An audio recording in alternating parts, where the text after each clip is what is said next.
What's going on? I'm Cesar Cipriano, and I'm going to be talking about knock knees and how to fix it. So I've had a lot of DMs about knock knees, or Genu Valgus, and I have a few clients that deal with that issue. So I decided to make a little video to help you understand it better, and also how to deal with it yourself. So what are knock knees? If you step back, it's that the knees come in together. When you see the knees coming in together, the knees aren't usually the problem. It's just a symptom of a problem that's either up here or down here by your ankle. There's three things that might be going on. Two might be your hip.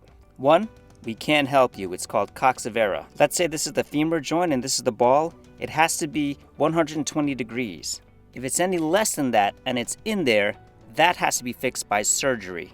Anything else, I can help you with. What's happening is that your adductors are adaptively shortening and you're getting a lot of weakness and some shortening out here in the hips.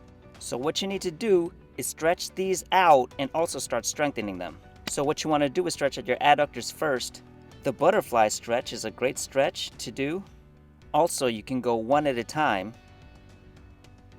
and help open this out. Also, it stretches all of these parts of your hips that are tight as well. This is a good way to stretch both of them out. You get your adductors to lengthen and as well as certain tightness in your hips that's causing it as well. Now that you've stretched them and opened them up, now you got to strengthen them, okay? One great exercise is called the clamshell. It's just this right here, opening it back up. Another thing you can do, this way, work it out, okay? Here's another thing, squats. Chances are your starting position already is here, and you have a hard time just getting it out there. So don't worry about the resistance at this point. I want you to be able to get to here easily and work from out there. Okay, because you need to strengthen this. So what you're going to do here is get down, pretend there's a chair back there, you're about to sit halfway, but you change your mind, but stay there. Allow your knees to collapse, and then push it out, and it's got to go past this angle. You should be able to get straight up this way on both sides. You can focus on one leg, hold it out, then focus on the other leg. Okay, you should feel a burn right here. Okay, you want to be able to fix that rotation. Okay, so another exercise you could do while seated is tiptoe.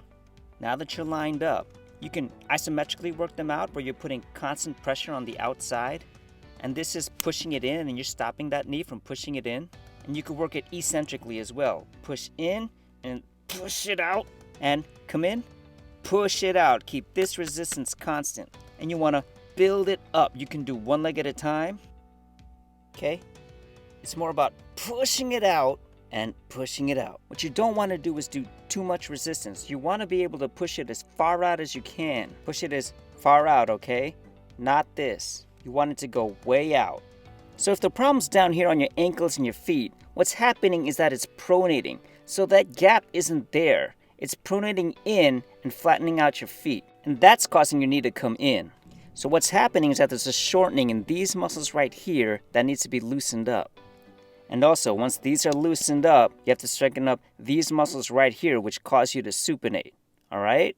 So this has to loosen up, and this has to strengthen.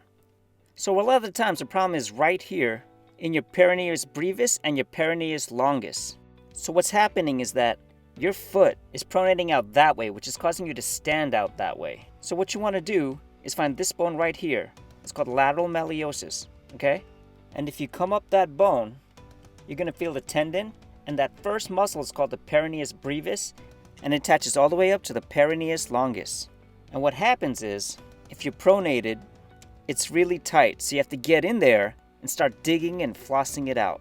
If you have issues and there's tightness, you really feel it, so you really got to start working those muscles, okay? So if you pronate and then supinate, you'll find it right where it tightens. That's where you want to loosen up, okay? If you can use a ball. Stick a ball underneath and start rolling it out if you like. Also, you have to strengthen the muscles out. You want to use it like you're spraining your ankle this way. Point your foot and then point it this way. Point your foot, then point. These are shortened, these are tight, so you want to be able to lengthen them with resistance. Okay, you can do it with your hand as well. Here's another one you can do. I'm using a belt, and you could just isometrically work it, okay? Just isometrically try to hold it out, or you could just use your hands and isometrically work it out. Isometrics is a good form of training for it. Okay, let me put this down here.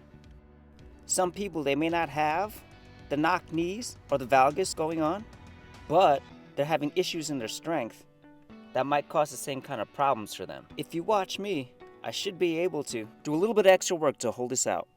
As I squat, I should be able to keep this nice and taut. Sometimes, if people are weak in their quads, they squat, then they have a hard time. What it does, it adjusts and uses their adductors for help, and you end up pushing up this way, and look, it gets loose. Okay? So train yourself with either no weight or light weight to hold something out here as you're squatting. Even if you don't deal with Genu Valgus, you might be still doing the same kind of damage. A lot of people are given motion-controlled shoes. It limits your motion, but atrophies all the muscles and leaves it adapting to where it needs it, okay? So once you've taken your shoes off, you were a lot weaker than you were before.